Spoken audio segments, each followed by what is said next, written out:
ఎందుకు ఇంత దౌర్భాగ్యానికి దిగజారుతున్నారు ఈ తెలుగుదేశం పార్టీ నాయకులు, ఈ చంద్రబాబు నాయుడు గారు? ముఖ్యంగా చంద్రబాబు నాయుడు గారు 14 సంవత్సరాలు ముఖ్యమంత్రిగా ఉన్నాడు ఈ రాష్ట్రానికి. వయసు పెరిగే కొద్దీ ఎవరికైనా కూడా వివేకం పెరుగుతుంది. ఇంకొంచెం ప్రజలకు మెరుగైనటువంటి సూచనలు ఇవ్వాలా, మెరుగైనటువంటి కార్యక్రమాలు చేయాలనేది పక్కన పెట్టి చాలా అంటే చాలా నీచ నికృష్టంగా ఈరోజు చంద్రబాబు నాయుడు చేస్తున్నటువంటి చేష్టలు చూస్తే నీచానికి నికృష్టానికి ఏదైనా పదం ఉందంటే చంద్రబాబు నాయుడు ఈరోజు చేసేటువంటి చర్యలే ఎంత ఘోరంగా ఉన్నాయంటే, జగన్మోహన్ రెడ్డి గారిని టార్గెట్ చేసేదానికి కానీ, జగన్మోహన్ రెడ్డి గారి కంటే మెరుగైన పాలన ఇచ్చేదానికి చేతగాని ఈ పనికిరాని దద్దమ్మలందరూ కూర్చొని ఈరోజు మతపరమైనటువంటి విషయాలు ఈరోజు తీసుకొని వచ్చి లేని అపోహలన్నిటి కూడా ప్రజలు కల్పించేటువంటి దరిద్రానికి పూనుకున్నారు. నేను పులివెందుల ప్రాంతానికి సంబంధించినటువంటి వ్యక్తిని. జగన్మోహన్ రెడ్డి గారి కుటుంబం మీద నేను 5 సార్లు పోటీ చేశాను. రాజశేఖర రెడ్డి గారి మీద 3 సార్లు పోటీ చేశాను తెలుగుదేశం పార్టీ తరఫున. జగన్మోహన్ రెడ్డి గారి మీద కూడా 2 సార్లు పోటీ చేశాను. కానీ ఏ ఒక్క మీటింగ్లో కూడా నేను జగన్మోహన్ రెడ్డి గారి మీద ఎప్పుడైనా ఆరోపణలు చేయాలంటే పనుల మీద నేను ఆరోపణలు చేసి ఉండొచ్చు, లేకుంటే వాళ్ళ ఫలితం మీద నేను ఆరోపణలు చేసి ఉండొచ్చు, కానీ మతపరమైనటువంటి ఒక విమర్శ చేయాల్సినటువంటి అవసరము ఏ రోజు నాకు రాలే.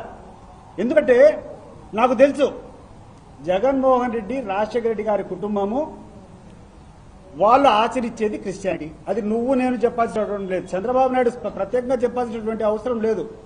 ప్రతి సంవత్సరము క్రిస్మస్ వస్తే జగన్మోహన్ రెడ్డి గారు చర్చికి పోతారు. వాళ్ళ ఇంట్లో ఏ పెళ్లిళ్ళున్నా ఏ కథ చేసినా కూడా క్రిస్టియన్ పద్ధతిలోనే వాళ్ళు ఆచరిస్తారు. ఇది సెక్యులర్ కంట్రీ. ఈ సెక్యులర్ కంట్రీలో వాళ్ళకు నచ్చిన విధంగా వాళ్ళు చేసుకుంటారు. కానీ ఈ చంద్రబాబు నాయుడు గారికి అర్థం కాని విషయం ఏంటంటే, మా పులివెందుల ప్రాంతంలో ఏ గ్రామంలో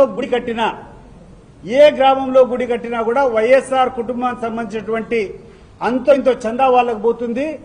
ఆ గుడికి ప్రతిష్ట చేయాలంటే వాళ్ళ కుటుంబ సభ్యులను పిలిచి, మా యొక్క ప్రాంతంలో ఆనవాయితీ 25వ తారీఖు కూడా ఒక పెద్ద గుడి, మన నందిపల్లి అనేటువంటి చాలా పెద్ద గుడి, మీరు కూడా చూస్తారు. మళ్ళీ జగన్మోహన్ రెడ్డి గారు వస్తున్నారు అంటే, చంద్రబాబు నాయుడు మేము పుట్టినటువంటి ప్రాంతంలో, మేము పెరిగినటువంటి ప్రాంతంలో మాకు జగన్మోహన్ రెడ్డికి మా కులానికి లేకుంటే మా మతానికి ఏ రోజు ఎటువంటి ఇబ్బంది రాలా. నువ్వెందుకయ్యా ఇటువంటి దుష్ప్రచారాలు చేస్తున్నావు నాకు అర్థం కావడంలా. ఒకవేళ మా ప్రాంతంలో జగన్మోహన్ రెడ్డి గారు హిందువులకు వ్యతిరేకంగా ఏదైనా చేస్తే ఎవరు కూడా రానిచ్చం కదా. ఈ రోజు మా పులివెందుల్లో జరిగేటువంటి ఏ గుడి కార్యక్రమైనా చూసుకోండి, రాజశేఖర రెడ్డి కుటుంబ సభ్యులను బట్టి మొట్టమొదటి పూజ చేపించి వాళ్ళతో ప్రారంభోత్సవాలు చేసేటువంటి పరిస్థితులు ఉన్నాయి. ప్రతి ఒక్క గుడికి వాళ్ళు ఓపెన్ చేస్తున్నారంటే దానికి కారణం వాళ్లకు ఎంత సహనం ఉంది, అన్ని మతాలను అన్ని కులాలను ఎట్లా గౌరవిస్తారనే దానికి వాళ్ళు ఒక ఉదాహరణ. రేపో మనాడు అనుకుంటా 25వ తారీఖున మా నందిపల్లి అనేటువంటి గ్రామంలో ఒక పెద్ద గుడి, దాదాపు 10 కోట్ల వ్యయంతో ఒక గుడిని నిర్మించినారు. ఆ గుడికి లేదు మీరే రావాలా, జగన్మోహన్ రెడ్డి వచ్చి ఓపెన్ చేయాలని చెప్పి ఆ గ్రామస్తులంతా ఆయన పిలుచుకొని పోయి ఓపెనింగ్ చేయించుకుంటున్నారు 25వ తారీఖున. మా ప్రాంతంలో ఉన్నటువంటి పులివెందుల ప్రాంతంలో ఉన్నటువంటి అనేక గుళ్ళు, మా దగ్గర చాలా ఫేమస్ ఒకటి గండి ఆంజనేయ స్వామి గుడి అని ఉంటుంది. దాదాపు 30 కోట్ల రూపాయలు జగన్మోహన్ రెడ్డి గారి హయాంలో సిజిఎఫ్ నుంచి 30 కోట్ల రూపాయలు దానికి అలాట్ చేసుకుని ఒక బ్రహ్మాండమైనటువంటి ఆంజనేయ స్వామి గుడిని ఇడపలబాయి పక్కనే, అంటే జగన్మోహన్ రెడ్డి గారి ఎస్టేట్ పక్కనే ఆ యొక్క ఆంజనేయ స్వామి గుడి, గండి ఆంజనేయ స్వామి గుడి కడుతున్నారు. ఆల్మోస్ట్ పూర్తిగా వచ్చింది. మా గ్రామాల్లో ఉన్నటువంటి ప్రతి ఒక్క వీధిలో జగన్మోహన్ రెడ్డి గారు ముఖ్యమంత్రి ఉండి మా ఊర్లో మేము దేవాలయం కట్టాలనుకుంటామంటే ప్రతి ఒక్కదానికి విరివిగా లక్షలు కోట్ల రూపాయలు సిజిఎఫ్ కింద ఇచ్చి హిందువులు, ముస్లింలు, క్రిస్టియన్లు అనేటువంటి భేదం లేకుండా పెంచినటువంటి వ్యక్తిని ఈ రకంగా అప్రతిష్ట పాలు చేయాలని చెప్పడం ఇది ధర్మమా అని చెప్పి నేను అడుగుతున్నాను. ఏ ధర్మం, ఏ న్యాయం, ఏ దేవుడు మీకు చెప్పినాడు? ఇంత పనికిరాని పనులు ఇప్పటికైనా చంద్రబాబు నాయుడు గుర్తించాలా. చేతనైతే మంచి పనులు చేసి జగన్మోహన్ రెడ్డి కంటే మెరుగైనటువంటి నాయకుడిగా నువ్వు నిరూపించుకో. అది ఎట్లా చేతగాల? నువ్వు చెప్పినటువంటి హామీలన్నీ ఫెయిల్ అయిపోయినాయి. ఈరోజు ఎక్కడ చూసినా విచ్చలవిడిగా కరప్షన్. ఎక్కడ చూసినా కూడా విచ్చలవిడిగా లంచాలమయమైపోయింది ప్రభుత్వం అంతా. ముఖ్యమంత్రి లెవెల్లో ముఖ్యమంత్రి ఆడ పార్టీ ఆఫీసులో కూర్చొని కలెక్షన్ కింగ్లు రాష్ట్రంలో ఉన్నటువంటి వనరులన్నీ వాళ్ళు దోచుకుంటున్నారు. ఇక్కడ స్థానికంగా వస్తే ఏ నియోజకవర్గంలో ఏ నియోజకవర్గ పనులు ఉన్నాయో ఆ ఎమ్మెల్యే విపరీతమైనటువంటి దోపిడీ చేసుకుంటారు లేదా మీరందరూ ఆలోచన చేయండి.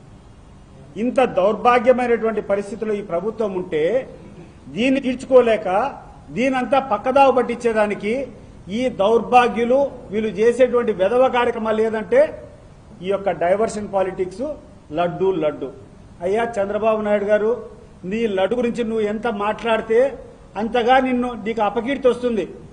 ఈరోజు నువ్వు చేసేటువంటి విధానం, వెంకటేశ్వర స్వామి బొమ్మలు ప్లే కార్డు పడితే చెప్పులు వేసుకొని ప్లే కార్డు పెట్టినారంటావు. మరి నువ్వు చేసేటువంటి ఘనకార్యం ఏంది? ఎవరో ఏదో ఫంక్షన్లో కూర్చొని వెంకటేశ్వర స్వామి ప్రతిమ తీసుకొని ఇస్తే షూస్ వేసుకొని తీసుకోలేదా?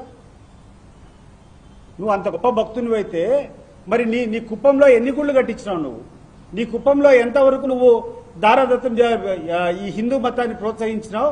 నీ కుప్పంలో ఎంతమంది నిన్ను గుళ్ళకు ఓపిక పిలుస్తారు? చంద్రబాబు నాయుడు గుడిల మీద చేసుకొని చెప్పుకో. మా పులివెందుల నియోజకవర్గంలో ఎక్కడ గుడి ఉన్నా జగన్మోహన్ రెడ్డిని ప్రారంభోత్సవం ఉంటే తప్పకుండా నువ్వు రావాలి సార్ అని చెప్పి అక్కడటువంటి ప్రజలు కొడతారు. మళ్ళీ నిన్ను కోరినారా? ఈరోజు మాట ఈరోజు దీనికి సమాధానం చెప్పాలా? ఇంతకంటే దౌర్భాగ్యము, ఇంతకంటే నీచము. అది కాకుండా కొత్తగా ఈయన పెట్టాడు మన లోకేష్. పరిపాలన లేదు, విపరీతంగా అవినీతి.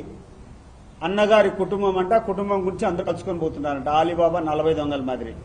ఆయన ఒక ఆలీబాబా, ఉన్నటువంటి ఎమ్మెల్యేలు కుటుంబాలంతా వీళ్ళొక 40 దొంగలు. వీళ్ళకందరికీ ఆయన కూర్చొని అన్నగారి కుటుంబం అని దానికి మళ్ళా రీల్స్ ఎక్కడ చూసినా. ఏం సాధించినారా మీరంతా? నువ్వు డిన్నర్ పెట్టేదానికి, వాళ్ళని పిలిచి ఆహ్వానించేదానికి ఏ ఒక్క ఎమ్మెల్యే అయినా పర్ఫార్మెన్స్ చేసినాడా? ఏమన్నా నువ్వు ఒక్కరికన్నా 10 మందికి కావాల్సిన పనుల గురించి మాట్లాడావా?